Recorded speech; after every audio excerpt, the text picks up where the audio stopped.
श्री सद्गुरु महाराज की जय। प्रातः स्मरणीय अनंत श्री विभूषित परमाराध्य संत सद्गुरु महर्षि में परमहंस जी महाराज का प्रवचन। योगी किसे कहते हैं?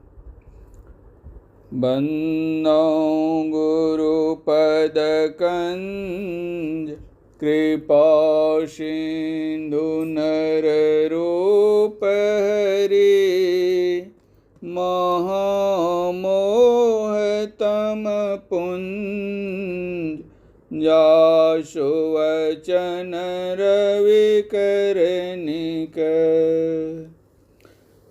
धर्मानुरागिणी प्यारी जनता, जितने जीव जंतु हैं सबके लिए सबसे पहली बात है कि वह स्वयं आराम से रहें, शांतिपूर्वक रहें। जिसको बहुत नींद सता रही है वह जैसे तैसे सो जाता है और अपने साथी के लिए भी सोचता है कि वह भी सो जाए। इसी तरह अन्यान्य बातें भी हैं।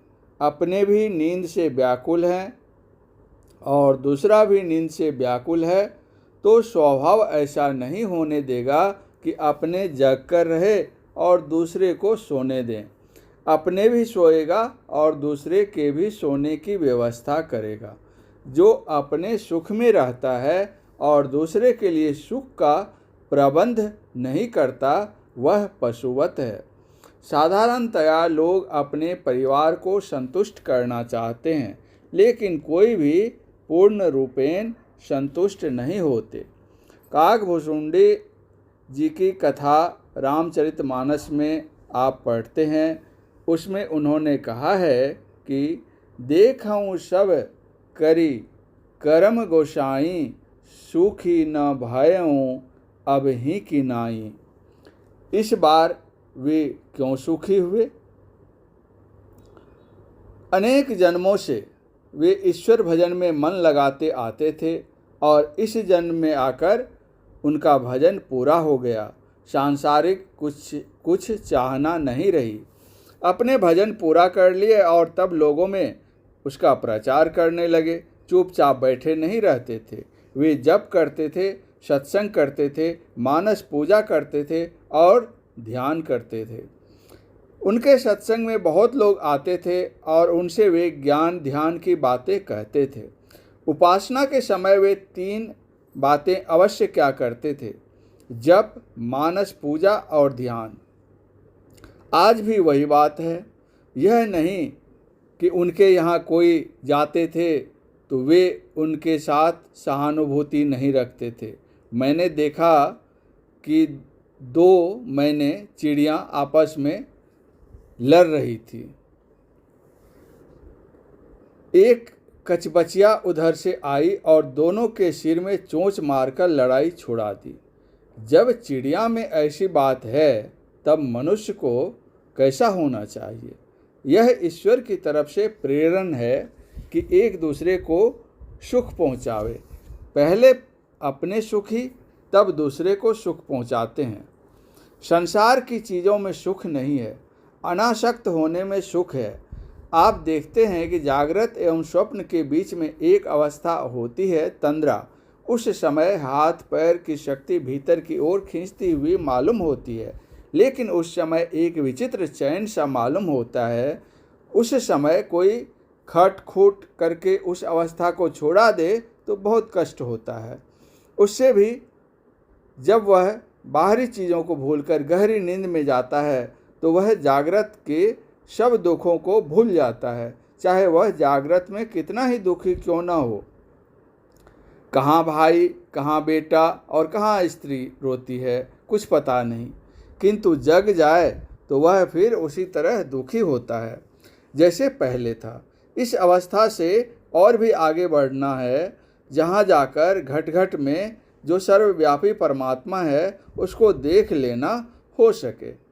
ईश्वर अपरिवर्तनशील है और संसार परिवर्तनशील। परमात्मा नित्यानंद स्वरूप है, ब्रह्मानंद स्वरूप है। उसको जो पावेगा वह वैसा ही हो जाएगा। संसार में रहकर, सौर जगत में रहकर सूर्य के प्रभाव से कोई बच नहीं सकता है। उसी तरह अशांतिमय अपूर्ण जगत में रहकर कोई पूरी शांति पावे, पूर्ण संतुष्ट हो, कैसे संभव है। काकभूषुंडी जी को ईश्वर भजन कर पूरी शांति और पूरी संतुष्टि हुई थी। तब उन्होंने कहा था कि सुखी न भायों अबहि की नाई। इसके लिए चाहिए कि ईश्वर को पकड़ो और दूसरों से भी ईश्वर को पकड़ने कहो। स्वयं खाओ और दूसरा कोई भूखा है तो उसको भी दो। कबीर साहब ने कहा है, धन यौवन का गर्व न कीजिए, झूठा पंचरंग चोल रे। यह शरीर पंच तत्वों से बना है और 5 उनके रंग है। ध्यानी ध्यान में उन 5 रंगों को देखता है। करो क्या? तो कहा, शून्य महल में देना बारी ले, आशा से मत डोल रे। यह है ध्यान। इसी में ध्यानंग शून्य गतंग मनः और ध्यानंग निर्विषयंग मनः होता है। मन को विषयहीन कर लो। 5 विषयों से जिसका मन आगे बढ़ता है वह निर्विषय में जाता है। सूक्ष्म में रहने से भी विषय है। शून्य महल में जाने का जो तरीका जानता है, उसमें प्रवेश करता है तो उसको अपने अंदर में चिराग मालूम होता है। यह कहने की बात नहीं है, करने की है। इस ध्यान में अभ्यासी का ज्ञान बढ़ता है और आगे बढ़ते बढ़ते वह क्षमता प्राप्त करता है। मान अपमान, हानि, लाभ, सुख, दुख सब में वह समान रहता है। उसको एकात्म भाव हो जाता है और वह सब शरीरों में भिन्न भिन्न नहीं, एक ही एक आत्मा को देखता है। वह देखता है कि सब शरीर मेरा और सब शरीरों में मैं। लेकिन इस भाव को पाना बहुत दूर की बात है। इसमें संसार बहुत दबाता है। कुछ आगे बढ़ने पर संसार और भी दबाता है। लेकिन जो समझता है कि यह काम करना जरूरी है, वह संसार के दबावों को सहता हुआ अपने कामों को करता जाता है और होते होते एक दिन पूर्ण भी हो जाता है। वह पूर्ण रूपेण तृष्णाहीन हो जाता है, पूर्ण शांति पाता है और परमात्मा को भी पाता है। शरीर रूप पर्दा जीवात्मा पर है। स्थूल, सूक्ष्म, कारण तथा महाकारण चारों जड़ शरीरों को पार कर अपने स्वरूप में रहे तब ईश्वर को पाता है। यह योग की सरल युक्ति है। प्राणायाम इसमें नहीं है। चाहिए ईश्वर से मिलन का प्रेम। जो ईश्वर से मिलन का यत्न जानता है, कोशिश करता है, अपने परिवार में रहता है और भजन करता है, तो वह होते होते पूर्ण होता है। गुरु नानक देव जी ने कहा है, जोगु न खिंथा जोग न दंडे, जोगु न भस्म चराइये, जोगु न मुंडी मूड़ी मुराइये, जोग न सिंजी वाइये। अंजन माही निरंजन रहिए, जोग जुगति इव पाइये, गली जोगु न होई। एक दृष्टि करी सम शरी जाने, जोगी कहिए सोई, जोग न बाहरी मड़ी मसानी, जोगु न ताड़ी लाइये। जोगु न देशी दिशंतरी भविये, जोगु न तीरथी नाइये। अंजन माही निरंजन रहिए, जोग जुगति इव पाइये। सती गुरु भेंटे ता सहसा टूटे, धावतु वरजी रहाइये। निझरु झरे सहज धुनि लागे, घर ही परचा पाइये। अंजन माही निरंजन रहिए, जोग जुगति इव पाइये। नानक जीवतिया मरी रहिए, ऐसा जोगु कमाइये। वाजे बाजहु सिंजी बाजे, तऊ निर्भव पदु पाइये। अंजन माही निरंजन रहिए, जोग जुगति इव पाइये। लेक्चर झाड़ने से जोगी नहीं होता है। एक दृष्टि करो, दोनों दृष्टिधारों को एक करो, इसकी युक्ति जानो। एक दृष्टि करके जो मन में शांति आती है, एकाग्रता आती है, उसमें क्षमता होती है, उसी को योगी कहते हैं। बाहर शमशान में जाकर मठ बनाने से योग नहीं होता है और झूठी समाधि लगाने से भी योगी नहीं होता। इधर उधर घुमा, तीर्थ स्नान आदि किया, इससे योग नहीं होता। जिसको सद्गुरु मिलते हैं उसका संशय टूटता है। इधर उधर जाने से बरज कर रहता है, यानी वर्जित रहता है। ज्योति की वर्षा होती है, सहज में जो ध्वनि होती है उसमें अपने मन को लगा कर रखता है। इस प्रकार कोई योगी होता है। कबीर साहब, गुरु नानक साहब, दादू दयाल जी, इन सभी संतों ने घर में रहकर साधन भजन किया और इतने बड़े हुए।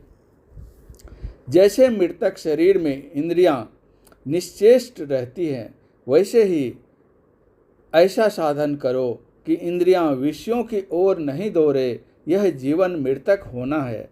इसी के लिए गुरु नानक देव जी ने कहा, नानक जीवतिया मरी रहिए, जैसा जोगु कमाइए ऐसा जोगु कमाइए। वाजे बाजहु सिंजी बाजे, तऊ निर्भव पद पाइए। अंदर में बाजे बजते हैं, उसको सुनो। इसी को कबीर साहब ने कहा, बाजत अनहद ढोल रे। किसी को शत्रु नहीं बनाओ। जिसको तुम शत्रु बनाओगे वे तुम्हारी हानि करेंगे। सभी से प्रेम करो। तुम किसी की हानि नहीं करोगे तो तुम्हारी भी हानि दूसरे नहीं करेंगे। ध्यान और मानस पूजा में अंतर है। मानस पूजा से ध्यान श्रेष्ठ है। मानस पूजा से मन का कुछ सिमटा होता है, तब ध्यान किया जाता है, और तब ध्यान से ध्यानं निर्विष्यंग मनः और ध्यानं शून्यगतं मनः होता है। प्राणायाम में कुछ खतरा भी है और कितने को खतरा हुआ भी है, लेकिन ध्यानाभ्यास में कोई खतरा नहीं है। इसको स्त्री पुरुष सभी कर सकते हैं, लेकिन सबको संयमी होना आवश्यक है। पाप मत करो, विषयी मत बनो, संयम से रहोगे और झूठ, चोरी, नशा, हिंसा और व्यभिचार, इन 5 पापों से बचकर रहोगे तो तुम्हारी कोई भी हानि नहीं करेंगे। यदि समाज ऐसा बन जाए तो सब में मैत्री भाव होगा और देश में शांति विराजेगी। आज अपने देश में स्वराज्य है, लेकिन सुराज नहीं हो सका है। देश में चोर डाको नहीं हो, झूठ चोरी घूस नहीं हो, तभी देश में स्वराज होगा। आज पुलिस में जो इतना खर्च होता है वह दूसरे प्रबंध में खर्च होगा। मुकदमेबाजी में जो खर्च होता है वह नहीं होगा, और देश में सभी सुख शांति से रहेंगे। जो सदाचार का पालन करता रहता है वह यह लोक और परलोक दोनों में सुखी रहेगा। अपने को संयमित रखना बहुत ज़रूरी है। हम मुंह से कह सकते बहुत हैं, लेकिन अपने को संयमित रखने में कठिनाई है। अपने को बिना संयमित रखे कल्याण भी नहीं होगा।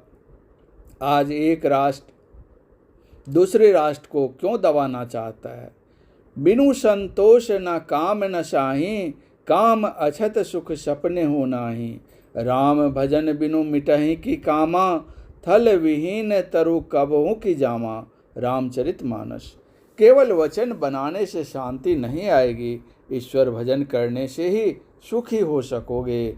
सब कोई प्रेम से रहो, ईश्वर करे सभी शांति पूर्वक रहे। परम पूज्य गुरुदेव का यह प्रवचन मुंगेर जिलांतर्गत श्री संत मत सत्संग मंदिर पाटम में दिनांक 2/9/1960 ईस्वी को रात्रिकालीन सत्संग में हुआ था। श्री सद्गुरु महाराज की जय।